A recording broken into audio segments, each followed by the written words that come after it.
റസൂലുള്ളാഹി അലൈഹി വസല്ലം. കോഴിക്കോട് ജില്ലയുടെ ഭാഗമായിട്ടുള്ള പറയാം. ഇവിടെ നമ്മൾ പറഞ്ഞു വന്നത് ബിസ്മില്ലാഹിർ റഹ്മാനിർ റഹീം അൽഹംദുലില്ലാഹി റബ്ബിൽ ആലമീൻ വസ്സലാത്തു വസ്സലാമു അലാ റസൂലില്ലാഹി വഅലിഹി വസല്ലം. കോഴിക്കോട് ജില്ലയുടെ ഭാഗമായ വയനാടെന്നാണ് പറഞ്ഞത്. അപ്പോൾ ഇന്ന് അത് ഇരിക്കുന്നവർക്ക് അത്ഭുതപ്പെടാം. കോഴിക്കോട് അന്ന് വയനാട് ജില്ല വന്നിട്ടില്ല. വയനാട് കോഴിക്കോട് ജില്ലയിലായിരുന്നു. അതുകൊണ്ടാണ്. അപ്പോൾ നമ്മുടെ കൊല്ലത്ത് നിന്നും കോഴിക്കോട് ജില്ലയിലേക്കാണ് സ്ഥലം മാറ്റം തന്നത്. അപ്പോൾ വയനാട്ടാണ് നിയമനം വന്നത്. വയനാട് ഹിൽ ഏരിയ ആയിരുന്നു. പ്രത്യേകം ഞങ്ങൾ ഉദ്യോഗസ്ഥന്മാർക്ക് ഹിൽ അലവൻസ് തരുമായിരുന്നു അന്ന് അവിടെ താമസിക്കുന്നതിനും. അങ്ങനെ ഒരു ഏരിയ ആയിരുന്നു അത്, മലമ്പ്രദേശം. അവിടെയാണ് ഞാൻ താമസിച്ചിരുന്ന പള്ളിയിലാണ്. ഇന്ന് അത് പറഞ്ഞിട്ടേ ഞാൻ താമസിച്ചിരുന്ന വയനാട് മുസ്ലിം ജുമുഅത്ത് പള്ളി ഏറ്റവും പ്രധാനപ്പെട്ട കോഴിക്കോട് ഡിസ്ട്രിക്റ്റിലെ മേപ്പാടിയിലുള്ള ജില്ലയിലാണ്. ഇന്ന് അഭയം തേടിയത് ജില്ലയിലെ മുസ്ലിം പള്ളിയിലാണ്. ഈ ഇപ്പോഴും ഉരുൾപൊട്ടൽ നടന്നുകൊണ്ടിരിക്കുന്ന അനേകായിരം 200-ലധികം ആൾക്കാർ ഖബറെടുക്കാൻ വേണ്ടി മാത്രം അവിടെ നിന്നിരുന്നു എന്ന് പത്രത്തിലുണ്ടായിരുന്ന വാർത്ത. അത് നമ്മുടെ കോഴിക്കോട്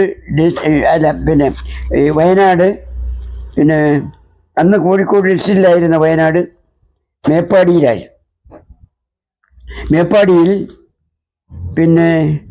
ഞാൻ ഏതാനും ദിവസം താമസിച്ചിരുന്നു.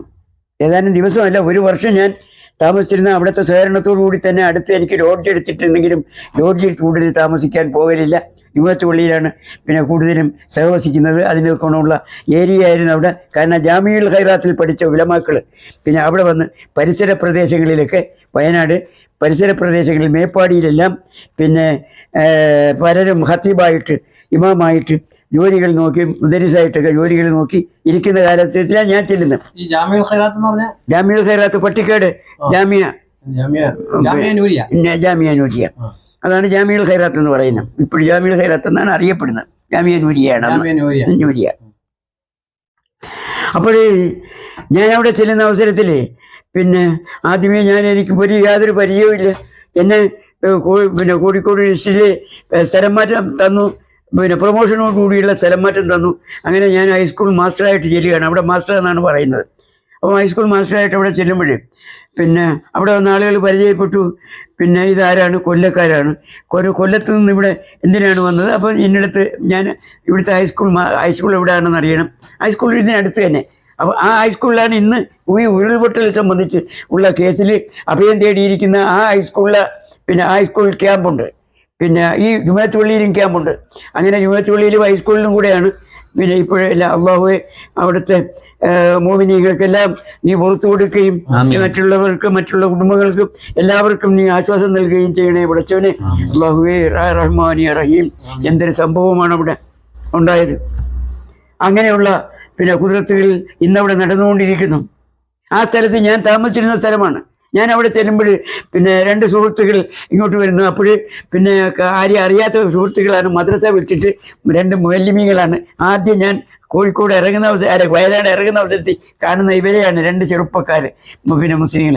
എനിക്കും ആ സന്തോഷമായി. പഠിച്ചോനെ ഞാനിവിടെ വന്നിട്ട് ആദ്യം കാണുന്ന ഇവരെയാണല്ലോ എന്നൊരു ആനന്ദവും എനിക്കായി. അന്നേരം അവർ അടുത്ത് വന്ന് ചോദിച്ചറിഞ്ഞ് കാര്യങ്ങളൊക്കെ ചോദിച്ചു. അപ്പോൾ ഹൈസ്കൂൾ മാസ്റ്ററാണ്. അപ്പോൾ ഹൈസ്കൂളിൽ പോകണം. അപ്പോൾ ഹൈസ്കൂൾ ഇവിടെ അടുത്താണ്. നിങ്ങളൊരു കാര്യം ചെയ്യും, ഇവിടെ നിൽക്കണ്ട. നമുക്ക് ഞാൻ ഇവിടെ ഇല്ല കാണുന്നതാണ് ജുമുഅത്ത് പള്ളി. ഇവിടെ അടുത്ത് ആ ജുമുഅത്ത് പള്ളി, വലിയ ജുമുഅത്ത് പള്ളിയാണ് അവിടെ. അവിടുത്തെ സംഭവമാണ് ഈ പറഞ്ഞത്. ഇന്നത്തെ പ്രഭാതം പത്രത്തിൽ ആ ജുമുഅത്ത് പള്ളിയുടെ ഫോട്ടോ കൊടുത്തിട്ടുണ്ട്. ഇന്നത്തെ പ്രഭാതം പത്രത്തിലുണ്ട്. പ്രഭാതത്തിൽ അല്ലെ, മാധ്യമത്തിലുണ്ട്. ഞാൻ തെറ്റി പറഞ്ഞു പോയതാ. മാധ്യമത്തിലുണ്ട്. ആ പള്ളിയുടെ ജുമുഅത്ത് പള്ളിയുടെ മേപ്പാടി ജുമുഅത്ത് പള്ളിയുടെ ഫോട്ടോ. അപ്പോഴേ അവിടെ ഞാൻ താമസിച്ചിരുന്ന സ്ഥലം എന്ന് ഞാൻ പറയുകയും ചെയ്തു. അപ്പോൾ ഇവർ ഈ 2 ചെറുപ്പക്കാർ വന്ന് നിങ്ങളൊരു കാര്യം ചെയ്യ്, ആ ഹൈസ്കൂളിൽ ഞങ്ങൾ പിന്നെ പറഞ്ഞു തരാം, ഇന്നിടത്തൂടെ പോയി അവിടെ ചെല്ലുന്നതാണ് ഹൈസ്കൂൾ, വേണമെങ്കിൽ ഞങ്ങൾ കൂടെ വരാം, അല്ല ഇതൊന്നും വേണ്ട, നിങ്ങൾ ഇവിടുത്തെ കാളിയും ആയിട്ട് ബന്ധപ്പെട്ടതിന് ശേഷം അദ്ദേഹവുമായിട്ട് പരിചയപ്പെട്ടതിന് ശേഷം നിങ്ങൾ അങ്ങോട്ട് പോയാൽ മതി, അങ്ങനെയാണ് നിങ്ങളെ കണ്ടെടുത്തോളം തോന്നുന്നത് ഞങ്ങൾക്ക്, അങ്ങനെയാണ് കാളിയുമായിട്ട് ആദ്യം ബന്ധപ്പെടുക, അതിനുശേഷം നിങ്ങൾ സ്കൂളിലേക്ക് പോകാം. ശരി, എന്നാൽ അങ്ങനെ തന്നെ ഞങ്ങൾ കൂടെ വരാം എന്ന് പറഞ്ഞ് അദ്ദേഹം കാളിയെ കാണുന്നത് വരെ അവിടം വരെ വന്ന് ഇവിടുത്തെ പള്ളിയിൽ വന്നു. അപ്പം കാളി അവിടെ ഉണ്ട്. അപ്പോൾ ഇത് പുതിയ മാസ്റ്റർ നമ്മുടെ ഹൈസ്കൂളിൽ വന്നിരിക്കുന്ന മാസ്റ്ററാണ്. പിന്നെ കൊല്ലത്തു നിന്നാണ് വന്നത്. അതുകൊണ്ട് ഇവിടെ സൗകര്യം അദ്ദേഹത്തെ കണ്ട മാത്രയിൽ തന്നെ എനിക്ക് പിന്നെ എൻ്റെ റൂമിൻ്റെ അടുത്തൊരു റൂമുണ്ട്, അത് അദ്ദേഹത്തിന് ഞാൻ കൊടുത്തോളാം. പിന്നെ അതുകൊണ്ട് നിങ്ങൾ പോയിക്കൊള്ളാം, കുഴപ്പമില്ല. ബാക്കിയുള്ള കാര്യങ്ങളൊക്കെ അപ്പോഴും തന്നെ താക്കോലെടുത്ത് എൻ്റെ അടുത്ത് ചോദിക്കുന്നില്ല, ആരാണെന്ന് ചോദിക്കുന്നില്ല, ഒന്നും ചോദിക്കുന്നില്ല. എനിക്ക് ആ റൂമിൻ്റെ താക്കോൽ എൻ്റെ കണ്ട വേഷം മാത്രമേ കണ്ടുള്ളൂ, കണ്ടിട്ടാണ് എനിക്ക് തരുന്നത്, റൂം താക്കോൽ തന്ന്. അത്രയും സഹവർത്തിത്വം കാണിച്ചവരാണ് ആ പള്ളിക്കാർ എന്ന് ഞാൻ നിങ്ങളെ അറിയിക്കുകയാണ്. വയനാട്. അപ്പോഴേ പിന്നെ അദ്ദേഹം അതെല്ലാം കഴിഞ്ഞ് ഞാൻ ഹൈസ്കൂളിൽ പോയി. അപ്പം പിന്നെ ഹൈസ്കൂൾ മാസ്റ്റർ ചോദിച്ച് എങ്ങനെയൊക്കെയാണ് പരിചയപ്പെട്ട് ഇവിടെ വന്നത് എങ്ങനെയൊക്കെയാണ്. ഞാൻ പറഞ്ഞ് പള്ളി പിന്നെ ആദ്യം കണ്ട് കാളിയെ കണ്ട്, അങ്ങനെയാണ് ഞാനിവിടെ വന്നത്, പരിചയപ്പെട്ടത്. അപ്പോൾ കാളിയെ കണ്ടെന്ന് പറഞ്ഞപ്പോൾ അവർക്കും വലിയ ബഹുമാനമായി പോയി. ആ കാളിയുമായിട്ടുള്ള ബന്ധമാണല്ലോ ഇവിടെ ഉള്ളത്. അപ്പോൾ നമുക്ക് വേണ്ട കാര്യങ്ങളൊക്കെ ഒരുക്കി തരുന്ന അവിടുത്തെ പിന്നെ ഹെഡ് മാസ്റ്ററും പിന്നെ തയ്യാറായി ഒക്കെ നിൽക്കുകയുണ്ടായി. അല്ലെങ്കിലും തയ്യാറ് തന്നെയാണ്. അവിടെ പിന്നെ ഹൈസ്കൂളിലെന്നൊക്കെ പറഞ്ഞിരുന്ന 8ഉം 10ഉം പിന്നെ മൈൽ അകലയിൽ നിന്ന് പിന്നെ വാഹനങ്ങളിൽ കയറിയാണ് അവിടെ പിന്നെ വരുന്നത്. വലിയ വലിയ പിന്നെ ആണുങ്ങളും പെണ്ണുങ്ങളും ആണ് വന്നുകൊണ്ട് പഠിക്കാനായിട്ട് വരുന്നത്. അങ്ങനെയുള്ള ഒരു പ്രദേശമായിരുന്നു വയനാട് ഏരിയ. അങ്ങനെ ഞാൻ എന്തിനാണ് ഇവിടെ പറയുന്നത്, ഇതൊന്ന് പറഞ്ഞു തരാൻ മറക്കാതെ ഒന്ന് പറഞ്ഞു തരും. ഞാൻ എന്തിനാ ഈ പറയുന്നത്, ജോലിയുമായി ബന്ധപ്പെട്ട് വയനാട് എത്തിച്ചേർന്ന് അങ്ങനെ ഹൈസ്കൂൾ അധ്യാപകനായിട്ട്. അപ്പോഴേ പിന്നെ അദ്ദേഹം പറയുന്നു, നമുക്ക് ഈ പള്ളിയിൽ ഞാൻ സൗകര്യം തരാം എന്നൊക്കെ പറഞ്ഞ് ഞാൻ അവിടെ നിന്ന് പിന്നെ ഞാൻ പള്ളിയിൽ പോയി താമസിക്കുക. അവിടുത്തെ ഊണിന് ഹോട്ടലൊക്കെ മനസ്സിലാക്കി അവിടെ പിന്നെ വന്ന് പിന്നെ രാത്രി സന്ധ്യയായി. പിന്നെ മഗ്‌രിബ് അവിടെ നിസ്കരിച്ച് പിന്നെ പള്ളിയിൽ താമസമായി. അപ്പം ഞാൻ എഴുതുന്ന ആ ബുക്കുകളൊക്കെ എടുത്ത് ഞാനൊന്ന് തുറന്ന് നോക്കിക്കൊണ്ട് ഞാൻ അവിടെ ഇരിക്കുമ്പോൾ കാളിയാർ നിസ്കരിച്ചതിന് ശേഷം അടുത്ത റൂമിലാണല്ലോ, ആ റൂമിൽ നിന്ന് എന്നെ ഒന്ന് പുതിയ അവിടെ ആളാണല്ലോ, ഒന്ന് പരിചയപ്പെട്ട് കളയാം എന്നും പറഞ്ഞുകൊണ്ട് ഞാൻ ഇരിക്കുന്ന റൂമിലേക്ക് വന്ന് എന്നെ കാണുകയാണ്. കണ്ടിട്ട് ഇത്തിരി നേരം അങ്ങനെ അനങ്ങായിരുന്നിട്ട് എൻ്റെ അടുത്ത് ചോദിക്കുകയാണ്, അല്ലേ ഞങ്ങൾ കണ്ടപ്പോഴേ നിങ്ങളെ ഞങ്ങൾക്ക് തോന്നുന്നത് മൈലാപ്പൂർ ഷൗക്കത്തലി എന്ന് എനിക്ക് മനസ്സിൽ തോന്നുന്നു, നിങ്ങൾ പറയും ആരാണെന്ന്. അദ്ദേഹം തന്നെത്താൻ ഇങ്ങോട്ട് പറയുകയാണ്. ഈ ബുക്കുകളൊക്കെ കണ്ടപ്പോഴും ബുക്കുകളും എഴുത്തും കണ്ടപ്പോഴും എനിക്ക് അങ്ങനെ തോന്നുകയാണ്. ഞാൻ പറഞ്ഞു തന്നെ ഞാൻ മൈലാപ്പൂർ ഷൗക്കത്തലി വഴി. അന്നേരം നിങ്ങൾ പിന്നെ ആദ്യം പറയാനെന്താ അങ്ങനെയാണെന്ന്. ഞങ്ങൾ പഠിക്കുന്ന അവസരത്തിലാണ് നിങ്ങളെ പറ്റിയുള്ള നിങ്ങളുടെ ലേഖനങ്ങൾ പിന്നെ മുനീർ പത്രത്തിൽ പിന്നെ അവിടെ വരുന്നത്. അപ്പം നിങ്ങളുടെ ലേഖനങ്ങളെല്ലാം വന്ന് ഞങ്ങൾ പിന്നെ എഡിറ്റ് ചെയ്ത് കൊടുക്കുന്നതൊക്കെ ഞങ്ങളാണ്. പിന്നെ അങ്ങനെയായിരുന്നു. അങ്ങനെ ഞാൻ അവിടെ പിന്നെ ജാമ്യയിൽ പഠിച്ചിരുന്നയാളാണ്. അപ്പോൾ എൻ്റെ കൂടെ പഠിച്ചിട്ടുള്ള പലരും ഇതിനടുത്തുള്ള തെക്കേപ്പള്ളികളിലും ദർസുകളിലും മദ്രസകളിലും പിന്നെ ഇതുണ്ട്. അതിൻ്റെ അടുത്ത ദിവസം മുതൽ 4-5 ദിവസത്തേക്ക് ഇവിടുത്തെ എല്ലാ പള്ളികളിലും ഞങ്ങൾ പിന്നെ ആദരിക്കാൻ സ്വീകരിക്കാൻ വച്ചിരിക്കുകയാണ് എന്ന് പറഞ്ഞുകൊണ്ട് അദ്ദേഹം അങ്ങനെ ചെയ്യുകയും ചെയ്തു. അങ്ങനെ ആ പ്രദേശങ്ങളിലെല്ലാം വർഷം നോക്കാം. പിന്നെ അത് അങ്ങനെ പിന്നെ ആ വർഷം പിന്നെ അത് കഴിഞ്ഞതിന് ശേഷം വയനാട് എത്ര നാൾ ഹൈസ്കൂൾ അധ്യാപകൻ?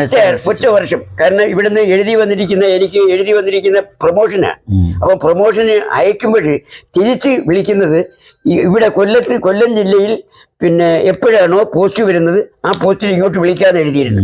അങ്ങനെ പിന്നെ വിളിക്കുകയും ചെയ്തു. പോസ്റ്റ് വന്നപ്പോൾ ഉടൻ തന്നെ എന്നെ ഇങ്ങോട്ട് വിളിക്കുകയും ചെയ്തു.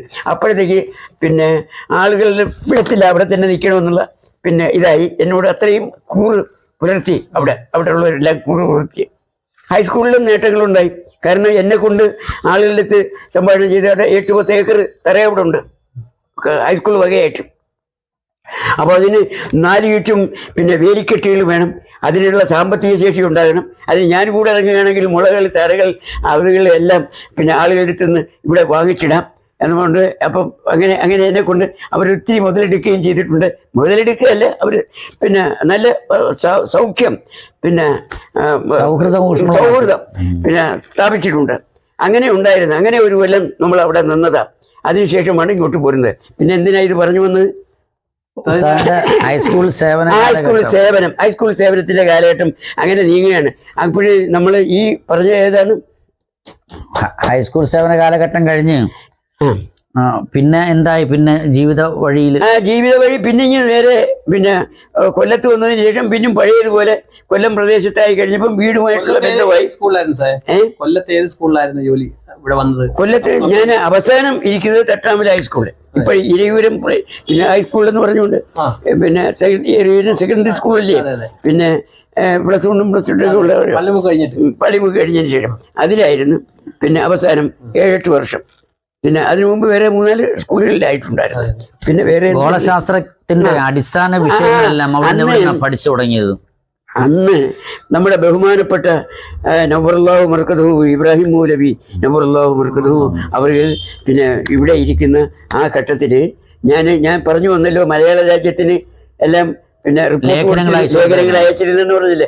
ആ കാലത്ത് മലയാള രാജ്യം അന്ന് പത്രമുണ്ട്. അത് പിന്നെ ബ്രാഹ്മണരുടെ വകയാണ്. പിന്നെ മുസ്ലിങ്ങൾക്ക് ഈ പത്രമുണ്ട്. ഇത് രണ്ടുമാണ് ഇവിടെ കൊല്ലത്തുണ്ടായിരുന്നത്. പ്രഭാതം. പിന്നെ അപ്പോഴേ പിന്നെ പ്രചോദനമായത് ഉസാനി ഗോളശാസ്ത്ര പഠനത്തിൽ അത് ഈ കാലഘട്ടത്തിൽ പിന്നെ ഇത് രണ്ടും പ്രചോദനമാണ്. കാരണം ഞാൻ സബ്ജക്റ്റ് എടുത്തിരിക്കുന്നത് അസ്ട്രോണമിയാണല്ലോ സബ്ജക്റ്റ് ക്ലാസ്സിൽ. പിന്നെ ഈ BSc അസ്ട്രോണമിയാണ് എടുത്തിരുന്നത്. പിന്നെ ഇവിടെ തസ്നീലഫിലാക്കും പിന്നെ ഷൈമീനിയും എല്ലാം പഠിക്കാൻ ദർസിലും കിതാബുകളുണ്ട്. പിന്നെ പാനശാസ്ത്രത്തെ സംബന്ധിച്ച് പല ഭാഗങ്ങളും. പഠന കാലഘട്ടത്തിൽ അങ്ങയുടെ സഹപാഠികൾ ആരൊക്കെ ആയിരുന്നു? അത് സഹപാഠി അധികം പേര് എനിക്ക് ഓർമ്മയുള്ളവർ പലരും പിന്നെ മൺമറഞ്ഞു പോയിട്ടുണ്ട്. പ്രമുഖരിൽ നിന്ന് പിന്നെ ഒരാള് അബ്ദുറഹീം മൗലവി എൻ്റെ കൂടെ കായംകുള അബ്ദുറഹീം മൗലവി ഉണ്ടായിരുന്നു. പിന്നെ അദ്ദേഹം ഈ ഇടയ്ക്ക് എനിക്ക് സുഖക്കേടായി കഴിഞ്ഞപ്പോൾ അതിന് മുമ്പാണോ പിമ്പാണോ എന്ന് അറിഞ്ഞൂടെ അദ്ദേഹം രോഗബാധിതനായി. പിന്നീട് അദ്ദേഹത്തിൻ്റെ കാര്യം ഒന്നും തമ്മിൽ അറിഞ്ഞിട്ടില്ല. അതിന് കായംകുളത്ത് ചെന്ന് അന്വേഷണം നടത്തിയെങ്കിൽ മാത്രമേ അദ്ദേഹത്തെ പറ്റി ഒന്നും എനിക്ക് പറയാൻ ഒക്കൂ. ബാക്കിയുള്ളവരെല്ലാം പിന്നെ അധികവും പിന്നെ ആൾക്കാർ പിന്നെ മൺമറഞ്ഞവരുടെ കൂട്ടത്തിലാണ്. എങ്കിലും അവരെ പ്രമുഖരാരൊക്കെയാണെന്ന് ഓർമ്മയുണ്ട്? അങ്ങയുടെ സഹപാഠികൾ പ്രമുഖ പണ്ഡിതന്മാരൊക്കെ ഓർമ്മയുണ്ടല്ലോ? പേരുകളെല്ലാം ഒരുപാട് മറന്നു കഴിഞ്ഞിരിക്കുന്നത്. ഞാൻ ഇനി ഓർത്തെടുക്കണം. ഓരോരുത്തരുടെയും പേരുകൾ ഓർത്തെടുക്കണം. ഇൻഷാ അല്ലാഹ് നമുക്ക് ഓർത്തെടുത്തൊക്കെ പറയാം. ബഹുമാനപ്പെട്ട ശൈഖുന റഈസുലുലമയും തഴവ ഉസ്താദും ആയിട്ടുള്ള അത് പറയാം. അപ്പൊ ഇത് നമ്മൾ പറഞ്ഞു തീർന്നില്ല. ഏതാ ഈ പറഞ്ഞ കാര്യം? പിന്നെ എന്തെന്നാ നമ്മൾ പറഞ്ഞു വന്നത്? ഹൈസ്കൂൾ അധ്യാപകനായി വയനാട്ടിൽ വിരമിച്ചു വരുന്ന കൊല്ലത്തെത്തി. വയനാട്ടുകാരെ വിട്ടില്ല. അവസാനം കൊല്ലത്തെത്തി പല ഹൈസ്കൂളുകളിലും പിന്നെ ഇരുന്ന് പിന്നെ അവസാനം പിന്നെ തട്ടാമല ഹൈസ്കൂളിൽ വന്ന് അവിടെ നിന്ന് പെൻഷനായി.